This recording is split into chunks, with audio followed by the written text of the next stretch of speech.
guess it's time for story time with Dr. Bartoe. So, we're going to talk about sewing today, a project that I had. I decided to pick up the craft of sewing because I wanted to consistently learn new things. I wanted new skills and new abilities, and this seemed like something that would allow me to create costumes and repair clothes or tailor clothes, or even maybe one day get my rigging certificate in skydiving so I can work on all of the gear. So when I first set out, I chose a project that I felt would be easy enough to do, but still require me to use a number of different foundational types of skills. So I chose how to make a pair of tie fisherman pants.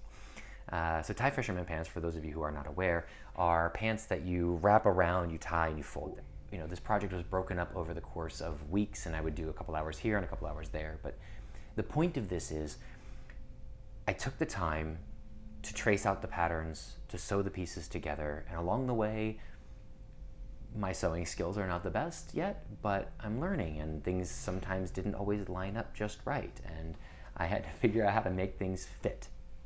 And so I just went for it.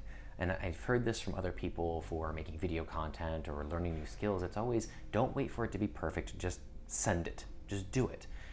And so I did.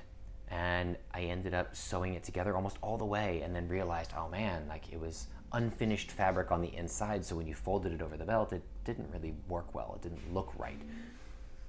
Along the way, as pieces were coming together, there was a couple little parts where the fabric folded and it didn't quite look right, but I couldn't really go back and fix it.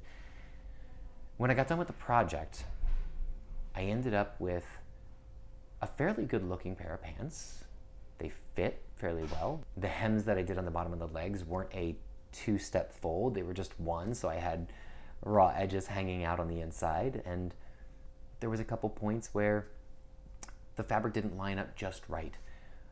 But at the end of the day, other people will look at these pants and they'll say, man, that's pretty good. Where did you get those? But me, knowing how hard I am on myself and knowing that I'm always seeking for that, not really perfection, I guess, but the best I could possibly do, I will know that those mistakes are there. The difference is this.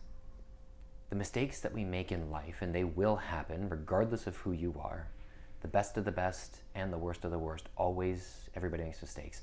But the point is, mistakes are guideposts on what we can do better next time. Mistakes are something to be celebrated because we can learn from them. It's not something to fear or to hide from or to be ashamed of. Those mistakes, those things that I noticed from making this first pair of actual pants, is that I'm going to roll my seams on the hems twice. I'm going to make sure that I measure things twice and cut once so there's less error in my fabric patterns. But I feel like even if I made some janky pants, they're going to work. And it's an opportunity for me to grow and learn. So I encourage you, find something that inspires you. Remember, in every journey, there's going to be mistakes. The only problem is when you don't learn from them. So thanks for sitting around and listening to this. Hopefully you learned a little lesson from this as well. Have a grateful day.